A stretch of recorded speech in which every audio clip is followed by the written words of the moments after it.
কিতাবাহুম ওয়া লা ইউযলামুনা ফাতিলা। জোরে বলো সূরা বানী ইসরাইল 15 নম্বর পারা 8 নম্বর পৃষ্ঠা 3 নম্বর লাইনের 71 নম্বর আয়াত। এটা তাফসীর ইবনে কাসির। আল্লাহ পাক বলেন ইয়াউমা নাদউ, সেদিন আমি আল্লাহ ডাক দিব তোমাদেরকে কুল্লা উনাসিম বিইমামিহিম, প্রত্যেকটি মানুষকে তার নেতার সাথে। কার সাথে? কোন মানুষকে আল্লাহ একা ডাকবেন না, প্রতিটি মানুষকে আল্লাহ বিচারের জন্য ডাকবে তার নেতার সাথে। আগে নেতা, তারপরে কর্মী। এখন আপনার নেতা যদি হয় মদখোর, এদেশে আছে না নেই? আপনার নেতা যদি হয় বমচোর, আপনার নেতা যদি হয় কালো বিড়াল, আপনার নেতা যদি হয় এমন মানুষ যে বিড়ি খাওয়ার আগেই টাকা ভাগাভাগি করে নিয়েছে, এই লোকটার পেছনে যদি আল্লাহ আপনাকে ডাক দেয়, আমার মনে হয় কোন মদখোরের সাথে আপনাকে ডাকলে জান্নাত আল্লাহ দেবে। এই সহজ সহজ কথাগুলো বোঝেন না? সুতরাং এই মুহূর্তে সিদ্ধান্ত নেন, এটা দুনিয়ার কাজ না, নেতা নির্বাচন করা এটা আখিরাতের কাজ। কারণ কিয়ামতে আল্লাহ ডাকবেন আপনাকে নেতার সাথে। যেই নেতার সাথে ডাকবে, ওই নেতা যদি আপনার চরিত্রবান থাকে, ওই নেতা যদি আপনার বিশ্ব নবীর মতো নেতা হয়, কিয়ামতের দিন আল্লাহ বিচার না করে, হিসাব না নিয়ে জান্নাত দিয়ে দেবে। বুখারী শরীফ লেখার আগে ইমাম বুখারী রাহমাতুল্লাহ আলাইহি একটা কিতাব লিখেছেন আল আদাবুল মুফরাদ। এর 6 নম্বর পৃষ্ঠা 3 নম্বর হাদিসের 3 নম্বর পয়েন্টে আছে, বিশ্বনবী বলেন বিনা হিসাবে 6 প্রকার মানুষকে আল্লাহ জাহান্নামে দিয়ে দেবে, হিসাবও নেবে না। 6 শ্রেণীর মানুষ বিনা হিসাবে জাহান্নামে যাবে। তার 3 নম্বর শ্রেণী তারা, এই পৃথিবীতে যেই মানুষগুলোর আদর্শ বিশ্বনবী ছিল না। এই কথাটাকে 100% সত্য না 98%? কারা কারা বিশ্বাস করেন দেখে হাত তোলেন তো। দেখেন তো, হাত তোলেন কে? দেখেন,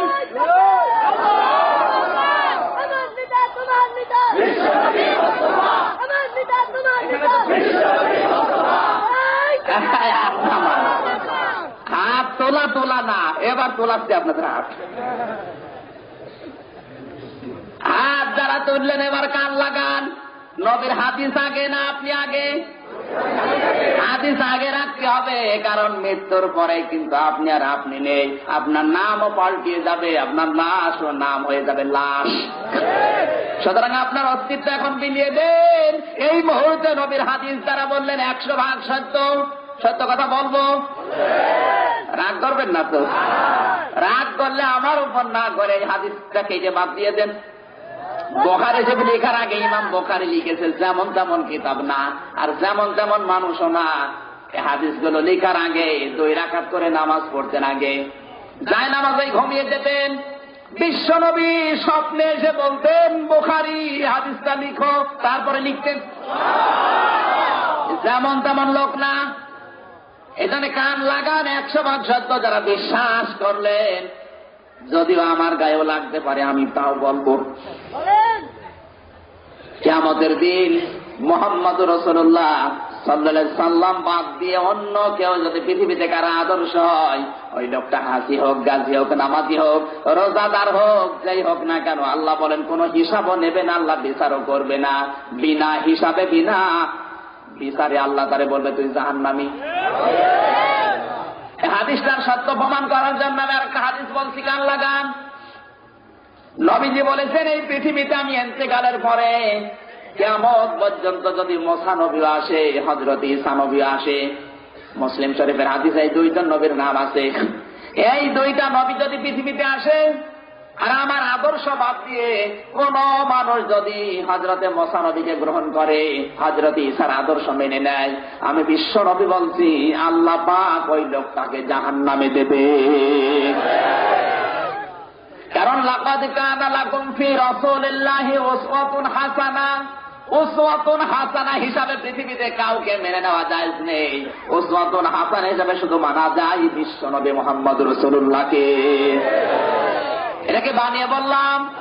সূরা আযাব 21 নম্বর পারা 19 নম্বর পৃষ্ঠা 13 নম্বর লাইনের 21 নম্বর আয়াত। এটা কান লাগিয়ে আপনি মিলিয়ে বাড়িতে যে মিলিয়ে দেখেন, উসওয়াতুন হাসানা কোন পীর না, উসওয়াতুন হাসানা, এই পৃথিবীতে কোন নবী না, উসওয়াতুন হাসানা হচ্ছে বিশ্ব নবী মুহাম্মদ রাসূলুল্লাহ। সুতরাং মুসা নবীর মতো সলিলুল কদর নবী, যেই নবী আল্লাহর সাথে কথা বলতেন, এত বড় পাওয়ার ছিল হযরত মুসা নবীর। আল্লাহকে মাঝে মাঝে প্রশ্ন করে উল্টা পাল্টা করে ফেলতেন। আল্লাহকে ডাকতে বলে, রব্বুল আলামিন তুমি কি ঘুমাও না? বলে না। না ঘুমিয়ে তুমি পারো কিভাবে? তুমি যে বললে লা তাখুযুহু সিনাতুন ওয়ালা নাওম, তুমি নাকি ঘুমাও না? আল্লাহ বলেন, হ্যাঁ আমি তো ঘুমাই না। হযরত মুসা বলে, আমি আল্লাহ, হে আল্লাহ আমি তো বুঝি না, তুমি না ঘুমিয়ে পারো কিভাবে? আল্লাহ পাক বলেন, মুসা তুমি কি বিশ্বাস করো? বলে, হ্যাঁ বিশ্বাস করো। আমি নবী মানুষ, না বিশ্বাস করে উপায় আছে? বিশ্বাস যখন করো তোমাকে বোঝাতে আর বেশি দেরি হবে না। এক গ্লাস পানি হাতে নাও। হযরত মুসার হাতে এক গ্লাস পানি দিয়ে মুসাকে বললেন পানি ধরো, আর ঘুমকে বললেন মুসাকে ধরো। হযরত মুসা গভীর রজনীতে পানির গ্লাস ধরে আছে, ঘুম এসে চেপে ধরেছে, গ্লাস গেছে পড়ে টুকরা টুকরা হয়ে গেছে। হযরত মুসা ভয় পেয়ে, আল্লাহ পাক বলেন ভয় পাওয়ার কারণ নেই, এটা আমি একটা দৃষ্টান্তের জন্য তোমাকে দিয়েছিলাম। হে মুসা, আমি যদি ঘুমিয়ে যাই পৃথিবীর সব সিগন্যাল উল্টা পাল্টা হয়ে যাবে। এইরকম প্রশ্ন করতেন আল্লাহকে। ডাক দিয়ে একবার বলেছে, রব্বুল আলামিন তুমি যদি মুসা হতে আর আমি যদি তোমার আল্লাহ হতাম, তুমি আমার কাছে কি চাইতে? আল্লাহ পাক বলেন, মুসা তোমার বর্ডার তুমি ক্রস করে এসেছো, কোনদিন তুমি মুসা আল্লাহ হতে পারবে না। আল্লাহ পাক বলেন, কোনদিন তুমি আল্লাহ হতে পারবে না। হযরত মুসা বলে, আল্লাহ আমি তো আল্লাহ হতে চাইনি, তুমি রাগ করো কেন? আমি বলেছি যদি আমি হতাম তাহলে তুমি আমার কাছে কি চাইতে? আল্লাহ পাক বলেন, মুসা তুমি তো কোনদিন পারবে না, তারপরেও তুমি যদি আমার আল্লাহ হতে, আমি যদি তোমার বান্দা মুসা হতাম, আমি তোমার মতো আল্লাহর কাছে দুইটা জিনিস চাইতাম, একটা হচ্ছে হায়াতে তাজ্জিবা, আর একটা হচ্ছে সুস্থতা। হযরত মুসা বলে, রব্বুল আলামিন আমি এইটাই তো জানতাম না তোমার কাছে কি চাইতে হয়। দোয়া করি তুমি আমাকে হায়াতে তাজ্জিবা দিয়ে দাও, আর আমার শরীরটা তুমি সুস্থ রাখো। আল্লাহ পাক বলেন, মুসা তুমি বড় চালাক। এইরকম পাওয়ারফুল নবী ছিলেন। কোন সময় যদি শরীরে রাগ হতো, চুল খাড়া হয়ে টুপি দিয়ে বেরিয়েছিল। ফেরাউনের বাবুর্চিকে এক থাপ্পড় দিয়ে দুনিয়া থেকে বিদায় করে দিয়েছিল। ওই দিন থেকে ফেরাউন মুসাকে দেখলেই ভয় পেত, না জানি আমারও দেয় কিনা, কারণ অত ছোটবেলা একটা খেয়েছে। কবরে যাওয়ার পরে মৃত্যুবরণ করবে। হযরতে আজরাইল মুসা নবীর কাছে এসে সালাম দেয়নি, এক থাপ্পড় দিয়ে ডান চোখ বের করে ফেলেছে। হযরতে আজরাইল আল্লাহকে বলে, রব্বুল আলামিন এই দেখেন আমার চোখ কিভাবে, গিয়েছিলাম মুসা নবীর কাছে, আমার থাপ্পড় দিয়েছে, বিয়াদবি করেছে। বলেন না কিভাবে মানল? আল্লাহ তার দরবারে যাওয়ার সময় সালাম দিতে আমার মনে ছিল না। আল্লাহ পাক বলে, আজরাইল তোমার জীবন বেঁচে আছে এই ভালো, মুসা তো আমারে ছাড়ে না। এত বড় পাওয়ারফুল নবী। আমি যেটা বোঝাতে চাচ্ছি, আল্লাহর সাথে যিনি কথা বলে কালিমুল্লাহ, যার নাম দিয়েছে আল্লাহ, এই নবীর আদর্শ যদি এখন মেনে নিলে জাহান্নামে যাওয়া লাগে, তাহলে বিশ্ব নবীর চাইতে, মুসা নবীর চাইতে আপনার বাবার আদর্শ কি বড় হয়ে গেল? আপনার স্বামীর আদর্শ কি বড় হয়ে গেল? এর সাত চাচার আদর্শ কি বড় হয়ে গেল? এরপরও যদি না বোঝেন, এর নাম ভালো লাগবে। সুতরাং কম দল করেন, আমি জানি না, এটা কিন্তু দুনিয়ার বিষয় না, এটা আখিরাতের বিষয়। আমি বারবার এই বিষয়টা বোঝাচ্ছি এই জন্যে, এখন যদি মারা যান এখনই আপনাকে আল্লাহ ডাক দেবে আপনার নেতার সাথে। এমন নেতার সাথে যদি ডাক দেয় যে নেতার কোনো দাড়ি নেই, শুধু মোষ। এই কথা বলে না কেন? মোষ দেখলে মনে হয় বিড়াল। এই নেতার সাথে যদি আপনি মনে হয় বাংলাদেশে কোনো বাবা স্বামী চাচার খাওয়া নেই, এরপরও যদি না বোঝেন এখানে আসেন, আপনাকে ধরে কোদাল দিয়ে বোঝাচ্ছি। হাদিস বললাম যারা সাইয়্যিদিনা পড়ছেন, কিসের সাইয়্যিদিনা? এদিকে মিলাদ মাহফিলে মসজিদে বসে ইয়া নবী, এরপরে গরম গরম জিলাপি, হে নবী, আপনি আমাদের সাইকি দেন, আপনি আমাদের নেতা, আপনি আমাদের মাওলানা। মাওলানা মানে আমির হামজা কি? মাওলানা অভিভাবক, গাইডলাইন যিনি দেন, পথ প্রদর্শন যিনি করান, তিনি মাওলানা। বিশ্বনবী এই পৃথিবীতে আমাদের মাওলানা, কারণ তিনি আমাদের পথ দেখিয়েছেন। কথা বলছেন না কেন? তিনি আমাদের গাইডলাইন দিয়েছেন যে এইভাবে চলো, জান্নাত পাওয়া যাবে, বাশিরা ওয়া নাযিরা। সুতরাং আল্লাহর নবীর গাইডলাইন যারা মানে না, তাকে যারা নেতা মানে না, এ মানুষগুলো দরুদ শরীফ পড়লেও রহমতের দৃষ্টি 10 বার কেন? কথা বলছেন না কেন? এইরকম নিয়ত নিয়ে যারা দরদ পড়লাম, এ মাহফিলকে এখন কোথায়? মাথার উপরেও যাচ্ছে না। এই জন্য আমাদের উচিত সেই দল করি কোরআনের স্বার্থে, হাদিসের সাথে সব এই মুহূর্তে ভুলে যাওয়া। কথা বলুন, সব ভুলে গেছেন তো? গেছেন। এবার আসেন আজকের আলোচনার বিষয়, ইমানের অগ্নি পরীক্ষা। এবার যদি কিছু ঢালা যায় তাহলে ঢুকবে, কারণ এখানে তার কোন অন্য নবীর কিছু নেই, অন্য কোন নেতা নেত্রীর কিছু আছে? সব নবীর উম্মত নবীকে নেতা মেনে নিয়েছে। এই দেখে বিশ্ব নবী ছাড়া অন্য কাউকে মানবেন না, কার হাত তোলেন? লিল্লাহি তাকবীর। আমার নেতা তোমার নেতা, আমার নেতা তোমার নেতা, বিশ্বনবী মুস্তাফা। লিল্লাহি তাকবীর। এই হাত নামারে বান।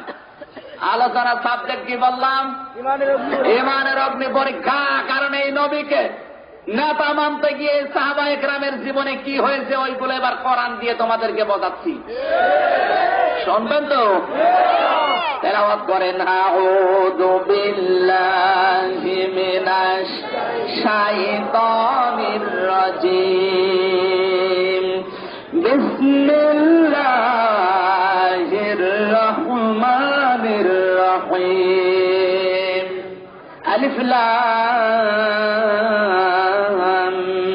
মিম, আহাসিবান নাসু আন ইউতরাকু আন ইয়াকুলু আমান্না ওয়া হুম লা ইফতানুন। সাদাকাল্লাহুল আযীম। সূরা আনকাবুত। কোন সূরা বলেন তো? আনকাবুত। জোরে বলেন। আনকাবুত। 69টা আয়াত আছে আল্লাহ পাকে এই সূরার ভিতরে দিয়েছেন। 7টা রুকুতে শেষ করেছেন। পয়লা নাম্বার রুকুর 2টা আয়াত আমরা তেলাওয়াত করেছি। একটা হচ্ছে হরফে মুকাত্তাত, আলিফ লাম মিম। কিয়ামত হয়ে যাবে, এই আয়াতের অর্থ গবেষণা করে কেউ বের করতে পারবে? এটার অর্থ জানে কে?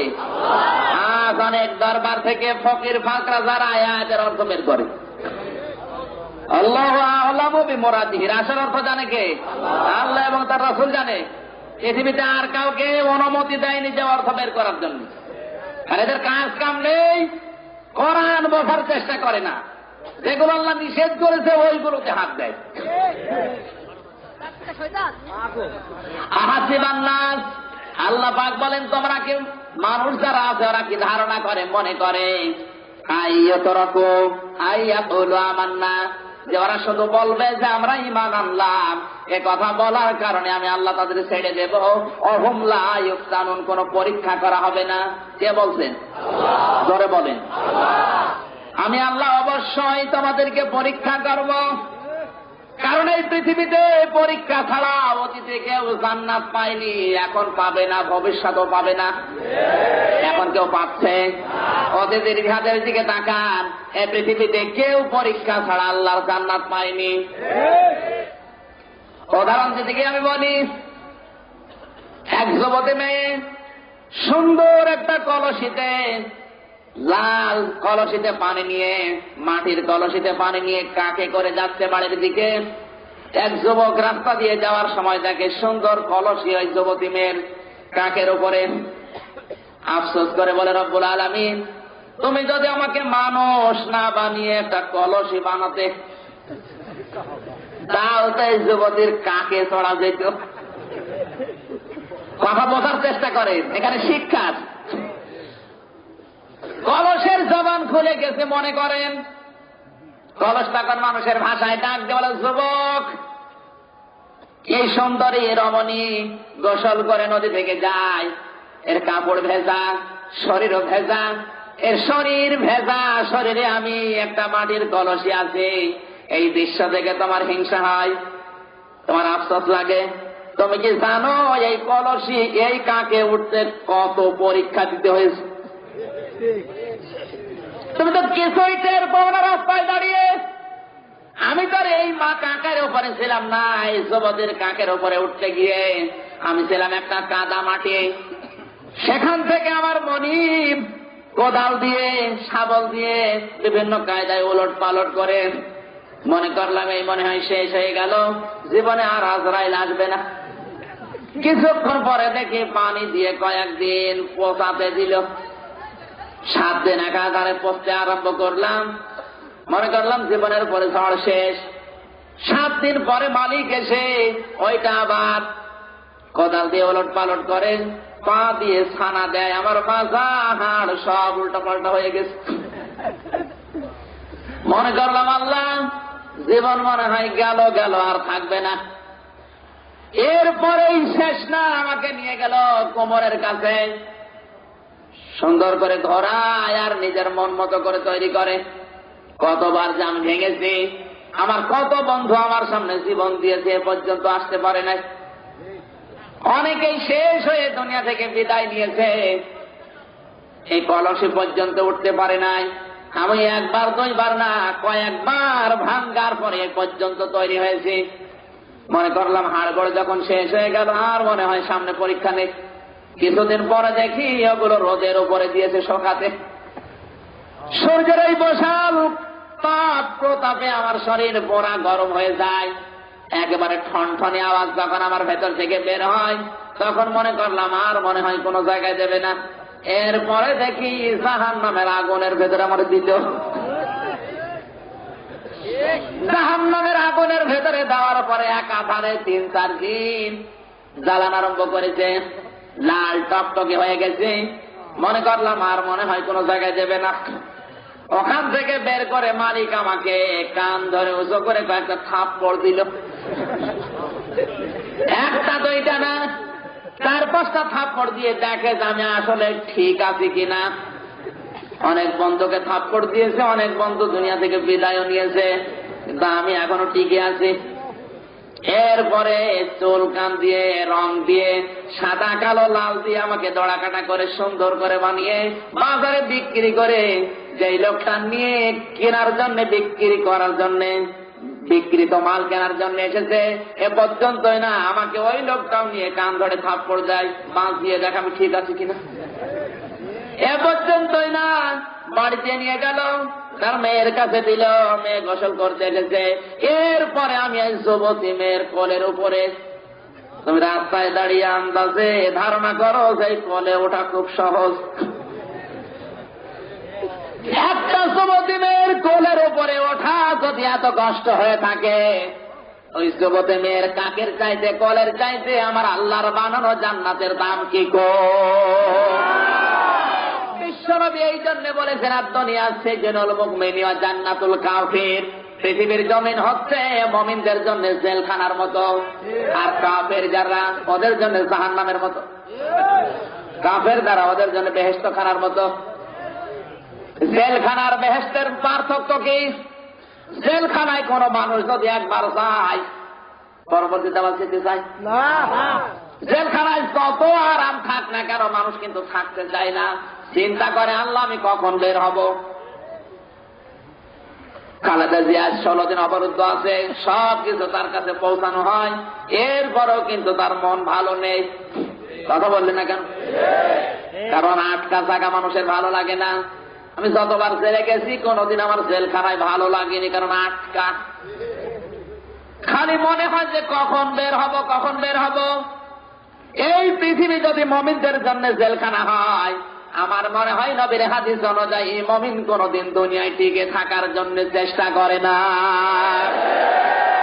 মুমিনের কাজ হবে কিভাবে দুনিয়া থেকে বিদায় নিয়ে মহান আল্লাহর সাথে সাক্ষাৎ করা যায়। এই জন্য এত জেল জরিমানা অত্যাচার নির্যাতন, 6 বছর ঘরে মাথা দিতে পারে না।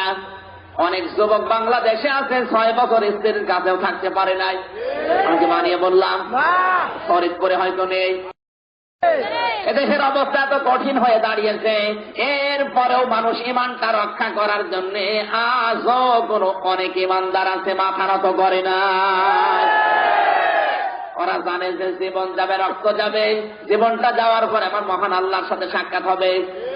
কোরআনে কারীম এদের জীবন সম্পর্কে ঘোষণা দিয়েছে, ওয়ামিনান নাসি মাইয়াশরুনা ফিসাহুবতিগা মারদাতিল্লাহ আল্লাহু রাউফুম বিল ইবাদ। জোরে বলেন আল্লাহু আকবার। এই কথা বোঝার চেষ্টা করেন। বাংলাদেশের পরিবেশ, বাংলাদেশের পরিস্থিতি কিন্তু সাহাবায়ে কেরামের জীবনের মতো তৈরি হয়ে গেছে।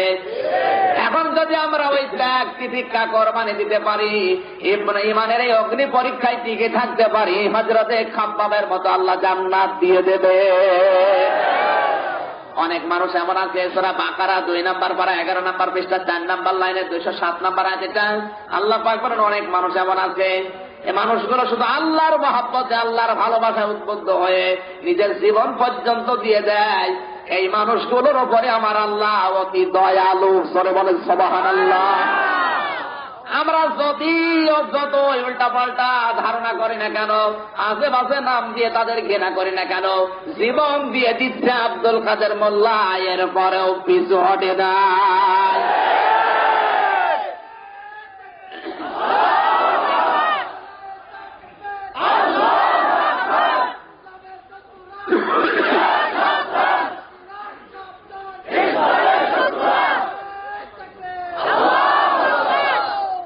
আমার ভাইরা লাগান খান, কথা বোঝাচ্ছিলাম। আল্লাহ রাব্বুল আলামিন কাফেরদের জন্য পৃথিবীর জমিনটা দিয়েছেন বেহেশত খানা। কি খানা? কারীম বলেছে, খালিদিনা ফিহা লা ইয়াবগুনা আনহা হিওয়ালা।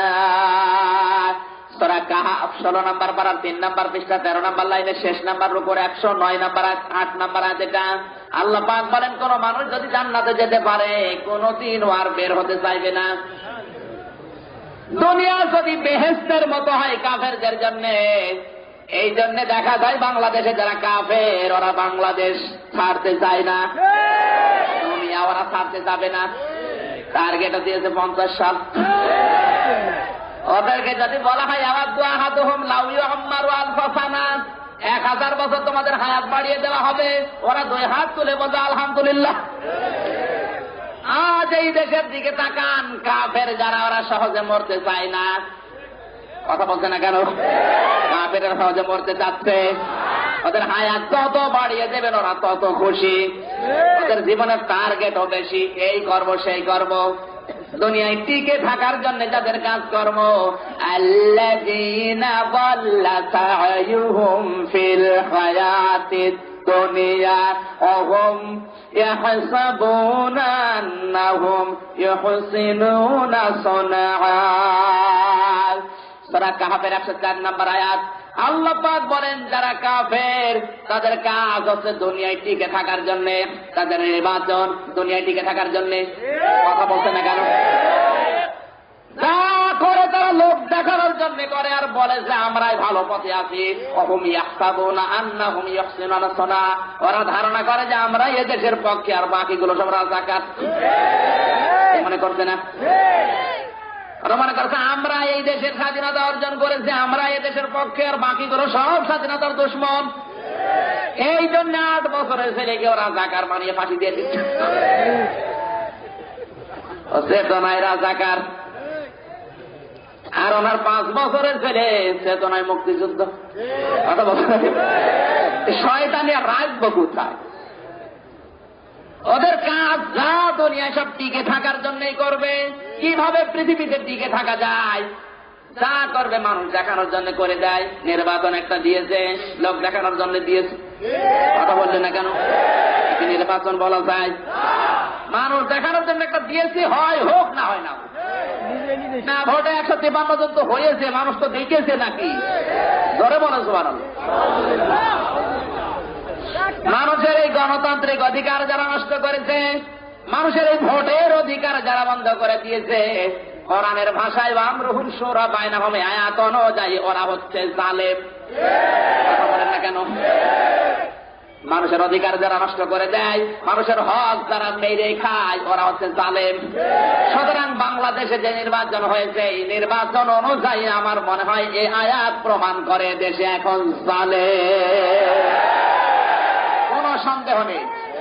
যদি আপনি প্রমাণ নিতে চান, সূরা নাহলের কাছে যান, সূরা নামল 19 নম্বর পারা 18 নম্বর পৃষ্ঠা 9 নম্বর লাইনে 34 নম্বর আয়াতকে জিজ্ঞাসা করেন, এই বাংলাদেশে এখন আলেম ক্ষমতায় আছে না জালেম? কোরআন বলেছে قالت إن الملوك إذا دخلوا قرية أفسدوها وجعلوا أعزة أهلها أذلة وكذلك يفعلون। আল্লাহ পাক বলেন, কোন জালেম যদি ক্ষমতায় বসে, এক নাম্বারে নির্বাচনের সময় যে ওয়াদাগুলি তারা জনগণকে দেয়, সব নির্বাচনের ওয়াদা ভঙ্গ করে। 10 টাকা কেজি চাল হয়ে যায়, কথা বলতে হবে। ঘরে ঘরে চাকরি হয়ে যায়, বিনা পয়সায় সার আমরা পেয়েছি। দুর্নীতি মুক্ত বাংলাদেশ হয়েছে, আরো দুর্নীতি যুক্ত হচ্ছে। যার এই দায়িত্ব দেয়, সেখান থেকে কালো বিড়াল বের হয়ে আসে। বিশ্বাস করবো কারে? মনে করলাম এইটাই মনে হয় ভালো, ইমান যখন নেই ভালো হবে, ওরে হলো টাটকা শয়তান। ভেসকিয়ে ভেসকিয়ে মুসলমানদের গালি দেয়। এই কথা বললে না কেন? আমি মনে করতাম যে আল্লাহ এ মনে হয় ভালো হবে, সবই যখন বিরিজ খেয়ে ফেলে এ মনে হয় ভালো হবে। ও আল্লাহ, দেখি ওর ভেতরে কালো বিড়াল বেশি। দায়িত্ব কারে দেবেন? যারে দেওয়া হচ্ছে সেই দুর্নীতি যুক্ত করে ফেলছে। অনেকে আবার এখন ডিজিটাল কায়দায় 1 টাকা 2 টাকা তুলে যাচ্ছে।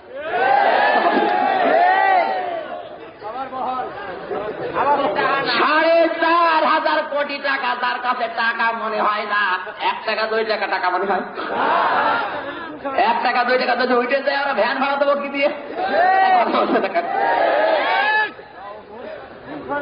এই না বোঝা ভান করে আছেন, কারা হাত করুন।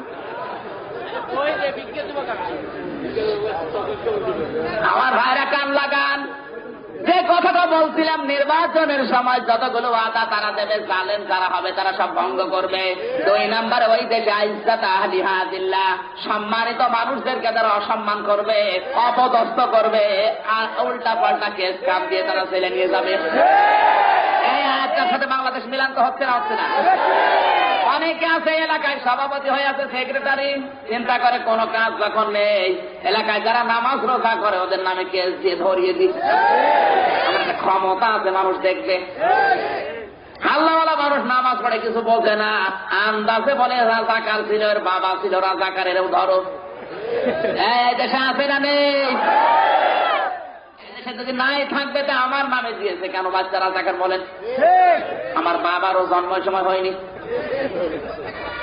আমার জন্ম তারিখ 92 সাল, 28/10/92 সালে আমার জন্ম। আমার বাবার বয়স খুব বেশি হলো 42 বছর, যুদ্ধ হয়েছে 43 বছর। এক কথা বলছে না কেন? এই যদি হয় দেশের অবস্থা, আমার মনে হয় ইজ্জত আহলিহা আযিল্লাহ বাংলাদেশে 100 ভাগ মিলে গেছে। সম্মানিত মানুষ যারা সম্মান নেই, কথা বললেন না কেন?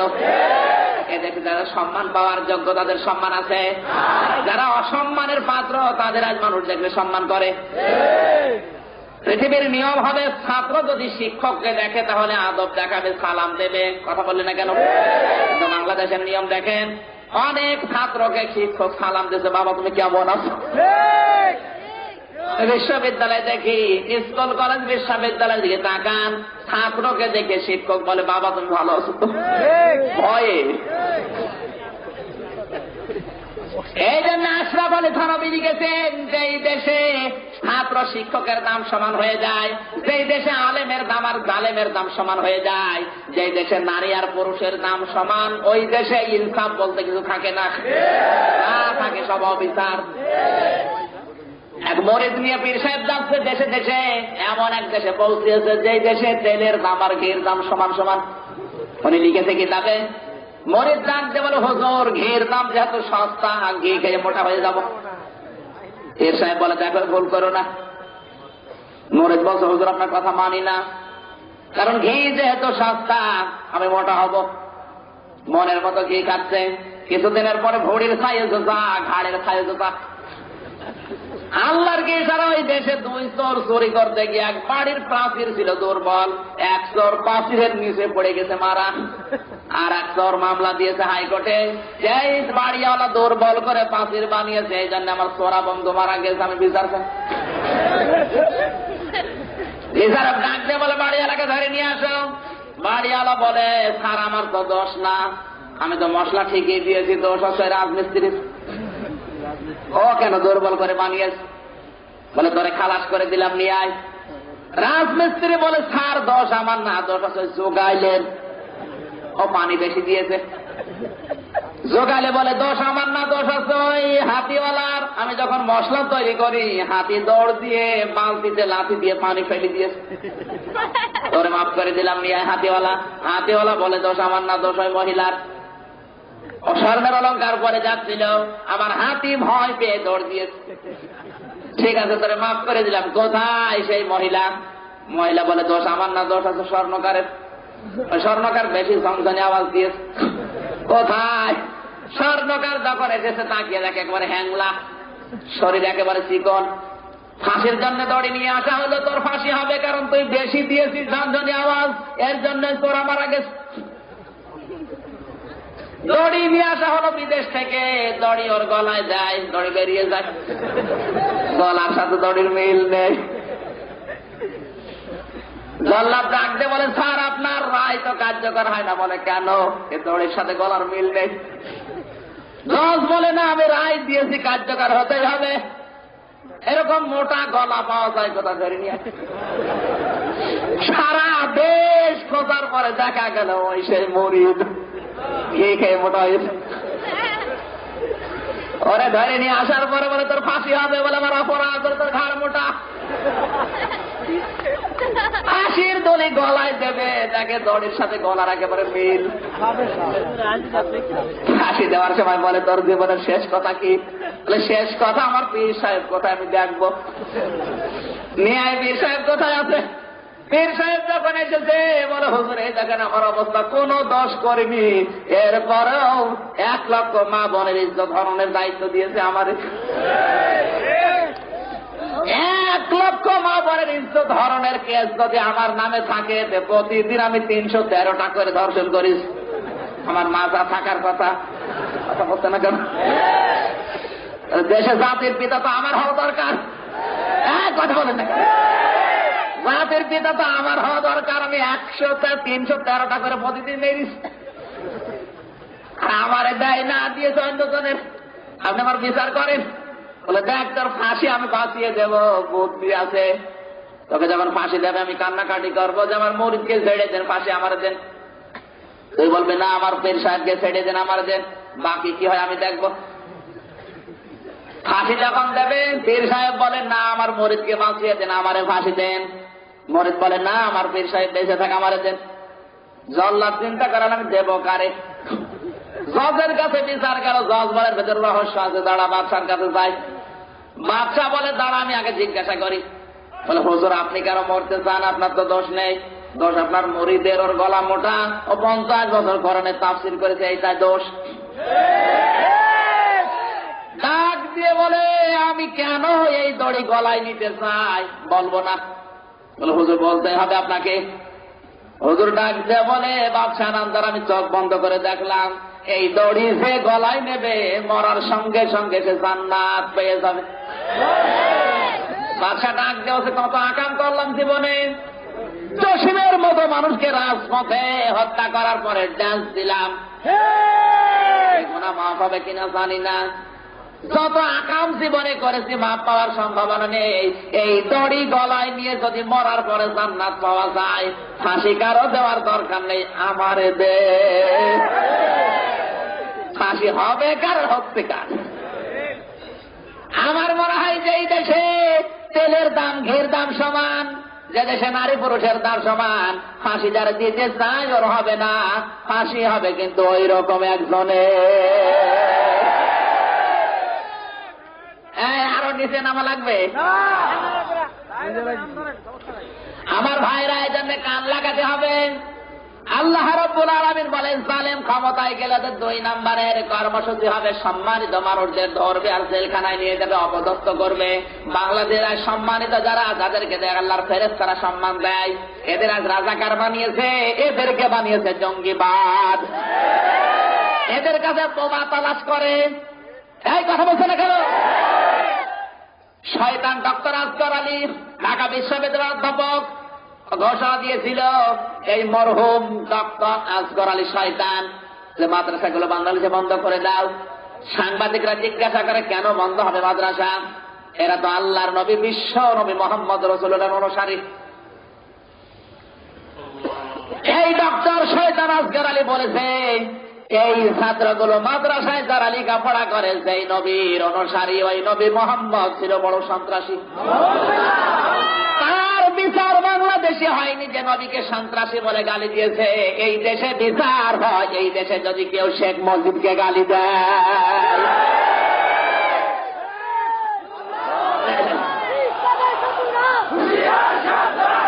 আমার ভাইরা, এই জন্য আমরা কিসের মুসলমানের দাবি করছি, কিসের হাসি? হাসি যদি আমরা দাবি করি, মুসলমান দাবি করি, আমার কাছে আল্লাহ রসুল আগে থাকবে। কথা বললেন না কেন? এই মুহূর্তে বাংলাদেশের সংসদে প্রধানমন্ত্রীর কাছে আমরা আহ্বান জানাই, আপনিও মুসলমানের সন্তান, এই মুহূর্তে সংসদ ভবনে আইন পাশ করেন, বিশ্ব নবীকে কেউ যদি গালিগালাজ করে তার ফাঁসি দেওয়া অপরিহার্য। কথা বলেন, দেখিত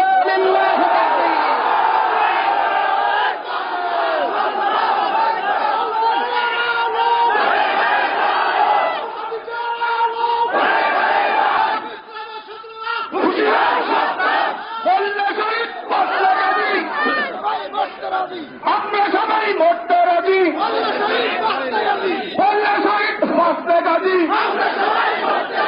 ইসলামের শত্রুরা হুঁশিয়ার সাবধান, কোরআনের আলো সংসদে জালো, আল কোরআনের আলো ইল্লাহে তাকবীর।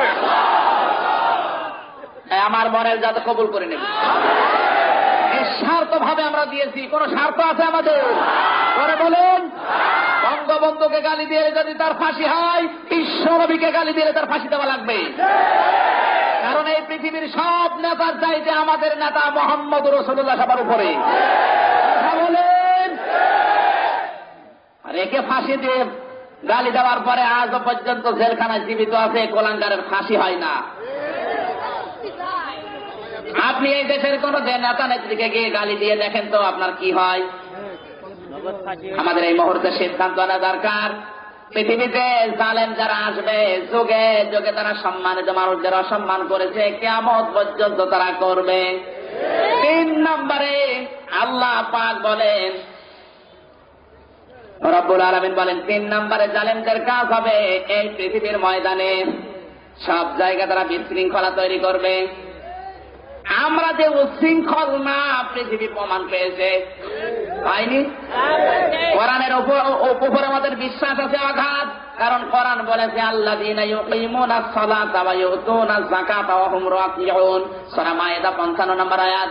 আল্লাহ পাক বলেন, যারা ঈমানদার ওদের 2টা গুণ থাকবে আর একটা বৈশিষ্ট্য থাকবে। 1 নাম্বার ওরা নামাজ কায়েমের আন্দোলন করবে, 2 নম্বরে যাকাত ভিত্তিক অর্থনীতি কায়েম করবে, কিন্তু তারা হবে নম্র, ভদ্র, শৃঙ্খলাবদ্ধ। বাংলাদেশে আজ আমরা শৃঙ্খলাবদ্ধ, এই জন্যে কাফেরদের কিছু বলি না।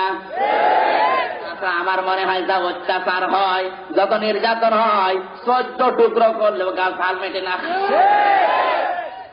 আপনি তো কিছু টের পাচ্ছেন না। যা হয় এই দেশে, ওদেরকে যদি টুকরা টুকরা করা হয়, তারপরেও এই কাফেরদের মেরে ফেললেও গার হাল মেটবে না। কিন্তু যেহেতু আমরা আল্লাহর কোরআন বিশ্বাস করে আছি, অহম রাকিউন, আমরা নম্র, ভদ্র, উচ্ছৃঙ্খল না, এই জন্য এখনো দেশ ঠান্ডা আছে। এ কথা মনে করার কোনো কারণ নেই যে যত কিছু করছে কিছুই তো হচ্ছে না, আরো বেশি চালায়। মুসলমানদেরকে রাগাতে চিন্তা করেনি যে বের হবে কিনা, ওপর দেওয়ার পরে ভেতর যার বের হয় না, আটকে গেছে। একদিন 2 দিন 3 দিন আমার বানরের পায়খানা বন্ধ, বানর মারা যাবে চিল্লা পাল্লা করে, বের তো হয় না। বহু চেষ্টা করে শেষ পর্যন্ত হাসপাতালে নিয়ে পেছনে ফিরিয়ে তারপরে আম বের করি।